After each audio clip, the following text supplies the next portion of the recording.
မင်္ဂလာပါတငယ်ချင်းတို့ရေဒီနေ့အခုဘာချက်ပြမလဲဆိုတော့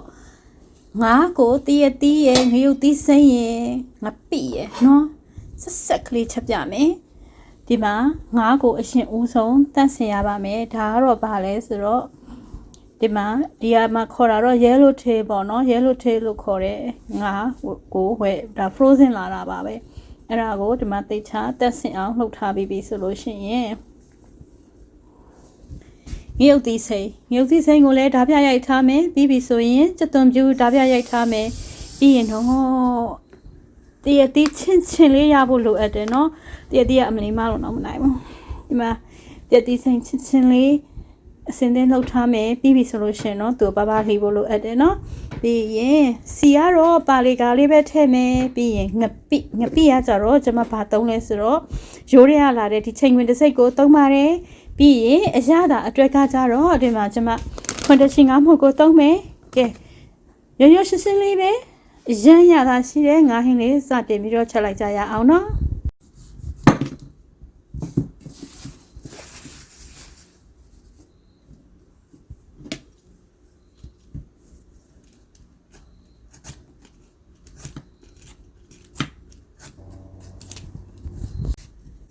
ကဲပြီးပြီဆိုရင်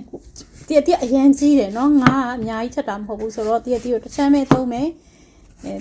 အခွန်နှွားမယ်နှွားပြီးပြီဆိုလို့ရှိရင်တော့မထုမပါလေးပေါ့နော်ပြီးပြီမယ်ကဲဒါတော့ဆိုရင်တော့တည့်ကအနေတော့ဖြစ်ပြီ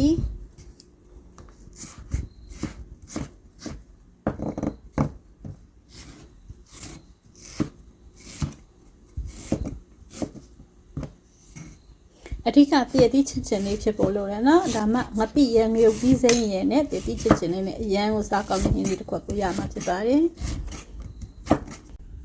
အခုကငပိကိုရေဖြော်ဖို့လိုပါတယ်နော်ဒါက fish paste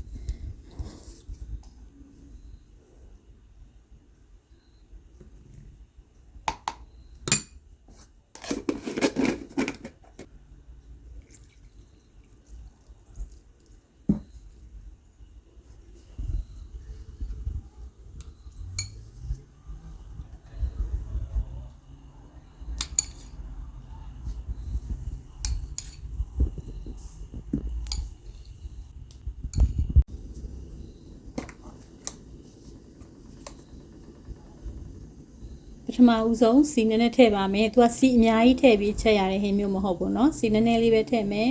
ဘိုးမကန့်အောင်လောက်ပဲပေါ့เนาะ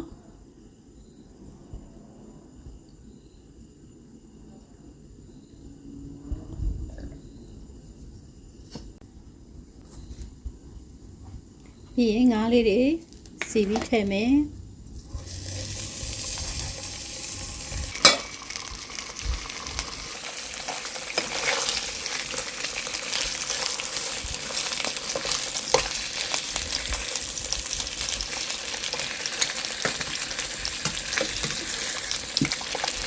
ပြ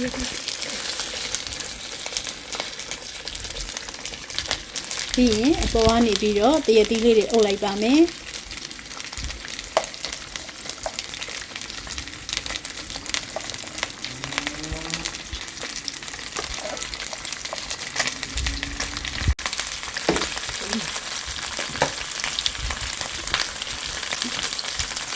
ပြီးပြီဆိုလို့ရှိရင်ပေါ်ကနေပြီးတော့ငပိကိုလောင်းထည့်လိုက်ပါမယ်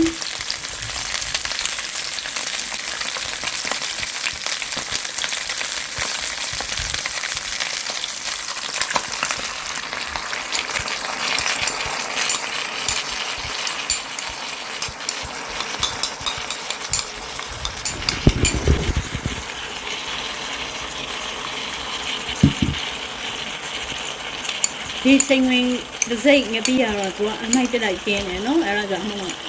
ပြန်ပြီးစစ်စရာမလိုတကယ်လို့ကိုသုံးတဲ့ငပိကအမိုက်ပါမယ်တင်လို့ရှိရင်တော့စစ်ပြီးတော့မှထည့်ပါနော်အမိုက်တွေစစ်ပြီးမှထည့်ပါရေပြီးပြီဆိုလို့ရှိရင်တော့တခါတည်းပဲတသွန်ဖြူရုပ်သီးစိမ့်တခါတည်းအုပ်မယ်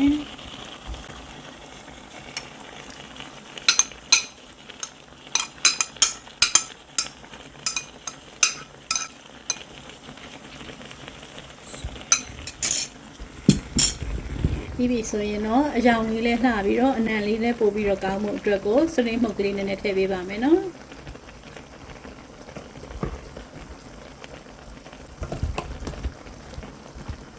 ကဲဘာမှဒါစီတက်စရာတွေလည်းဘာမှမလိုဘူးရမ်းရိုးရှင်းတယ်နော်သူကအဓိကငပိငရုတ်သီးစိမ့်တရတီးရဲ့အရာတာကိုပဲဒီမှာဆိုတော့ဒီကောင်ရေခမ်းပြီဆိုရင်တရတီးလည်းနူအီပြီးငါးကလည်းကျက်ပြီနော်အခုကအရာတာအတွက်ဟွန်းတချင်းငါးမှုတ်ထည့်ပါမယ်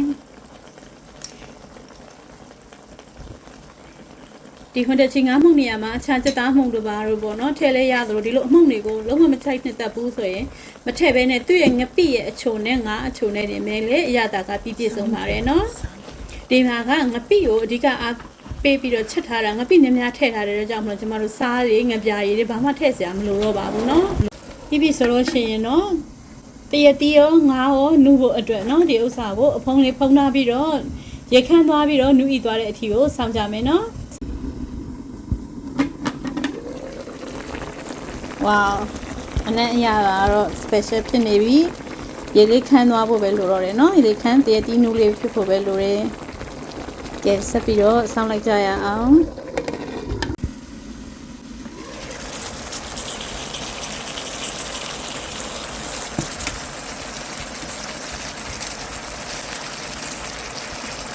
တရတီးလေးတွေကတော့နူတည်နေပြီနော်ရေလည်းခမ်းသွားပြီဒီကောင်ကရေအားလုံးခမ်းသွားတဲ့အထီကိုပေါ့နော်ဆက်ပြီးတော့အစ်ကလေးတရတီးအနှစ်ပတ်ကလေးနဲ့သမင်းနဲ့နေစားရင်တော့အိုးကျဲပဲအနက်လေးကတော့ပြောမနေနဲ့တော့ပိုက်စားလာပြီနော်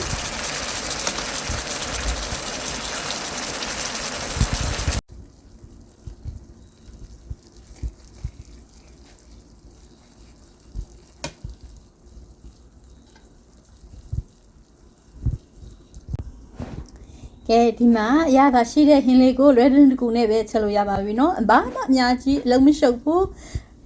တားဟင်းနဲ့ရိုးတဲ့ခါမှာအခုလိုငါးဟင်းเนาะဆက်ဆက်ကလေးချင်းဆက်ကလေးချက်စားကြမယ်ရေခမ်းတဲ့အထီကိုတည်လိုက်တဲ့အတွက်ကြောင့်မလို့ဒီမှာအနှစ်ကလေးနဲ့မြုပ်ပြီးစိမ့်ဆက်ဆက်ကလေးနဲ့ရမ်းကိုအရသာရှိတဲ့ဟင်းလေးကိုအလွယ်တကူပဲချက်လို့ရပါတယ်เนาะကဲပိတ်ရက်တင်မှာမိသားစုနဲ့သမင်းနှစ်စုံတူတူစားဖို့အတွက်ရတာရှိတဲ့ဟင်းလေးတွေကိုညနေချက်ပြပေးသွားမှာမလို့ကျမရဲ့ page လေးကို like and share လုပ်ပေးပါအောင်နော် subscribe လေးလုပ်ပေးထားပေးဖို့လည်းမမေ့ပါနဲ့နော်အားလုံးကိုကျေးဇူးတင်ပါတယ်ပျော်ရွှင်ချမ်းမြေ့ကြပါစေရှင်